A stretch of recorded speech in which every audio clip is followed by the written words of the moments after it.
I'm Dee Haley with BackstageAxxess.com, and I'm talking with Chris Jericho, the frontman for Fozzy, whose latest release, Chasing the Grail, is now available. First off, thanks for taking the time to talk with us, and let's talk about Fozzy. The band's actually been around for a while, starting out as a cover band and now progressing into its own pretty much. Can you tell us how you got involved and who else is in the band?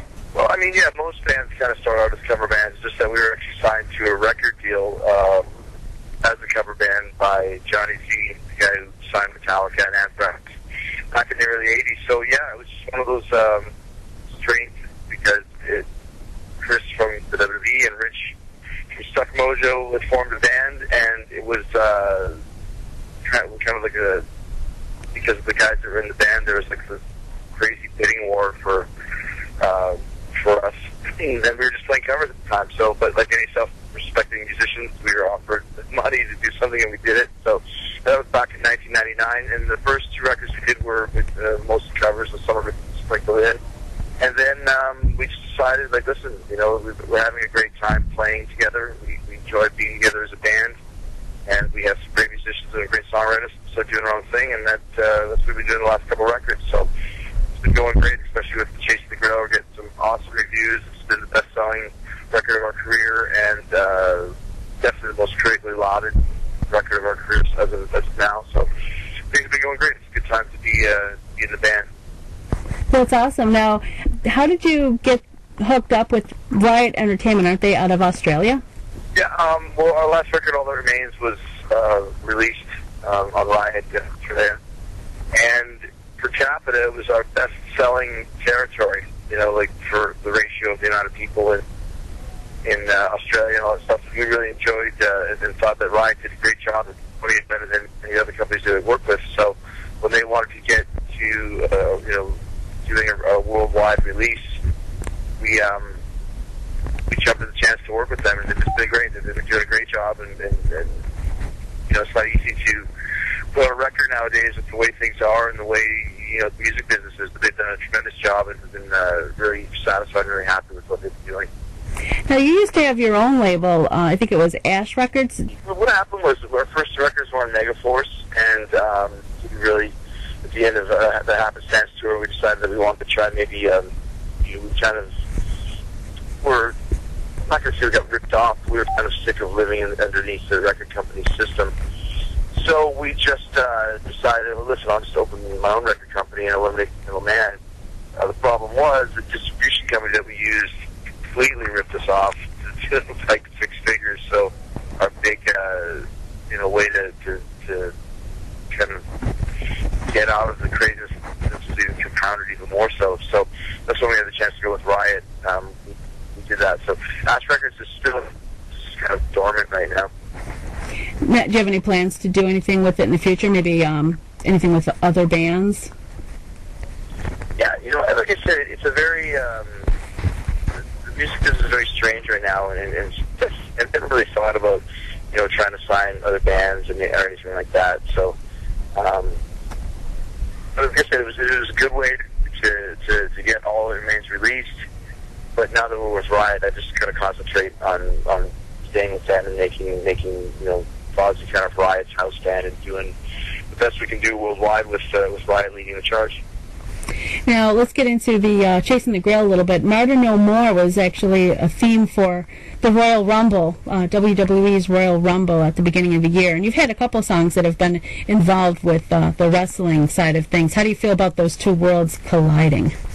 Well, I mean, the thing is, it was cool to have those songs used by the WWE, because it wasn't like it was a favor where it's just like, we have this Jericho song, but, you know, I had to submit those songs like every other bands had to, and they chose the songs that they liked, and so kind of it was, you know, it was kind of a little bit, like I said, a little bit of rewarding and gratifying to know that, you know, our song beat out all these other songs. So, but I have to be very careful with what I do within the world of wrestling, because you know, I'm such a hated character, and I don't want people hating Fozzy just because they hate Chris Jericho. So I have to be careful about keeping the two worlds separated.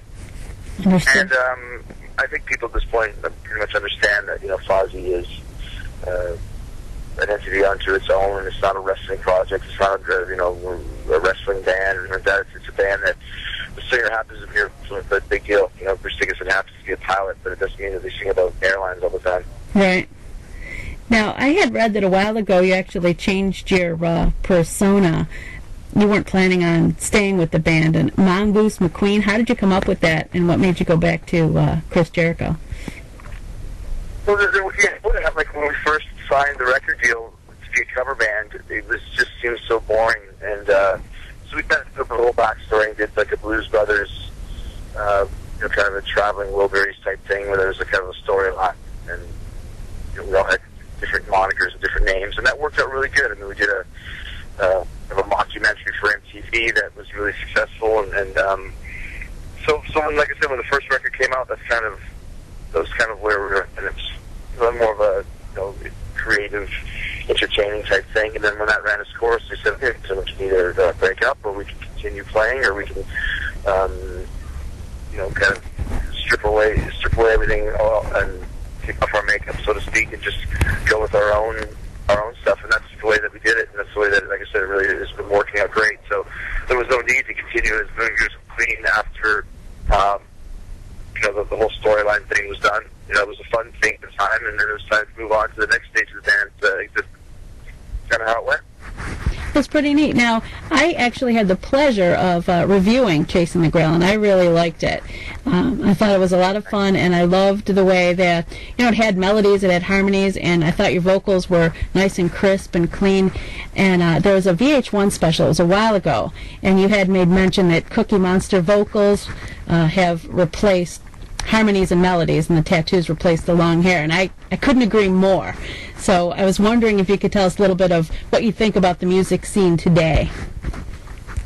Well, I mean, that's one thing about Fozzy that we kind of carved a niche out for ourselves, in that we're a very heavy band, but still have a lot of melody and a lot of harmony, and that's due to our influences. I mean, we're all children of the '80s as far as loving Iron Maiden and Judas Priest, Ozzy, Dio, but we also love the '70s, Journey, Styx, Foreigner, and some of the more proggy things with Pink Floyd and Queen and Genesis.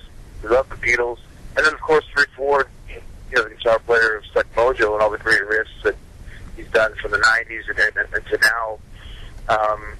It's kind of a real blender of all these influences with really kind of a heavy modern sound that still has a lot of the guitar harmonies, the vocal harmonies, which are really lost. Well, there's a lot of great bands with great musicians, but the vocals aren't really up to snuff, like Arch Enemy or In Flames, at least for what I like to listen to.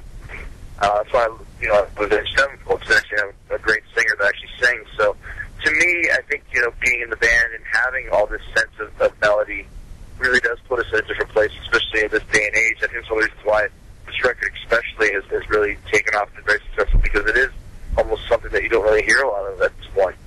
It sounds almost classic, but it's refreshing. It's got the new sound to it, where you've got some classic metal going on with vocals that, are crisp and understandable, which is great.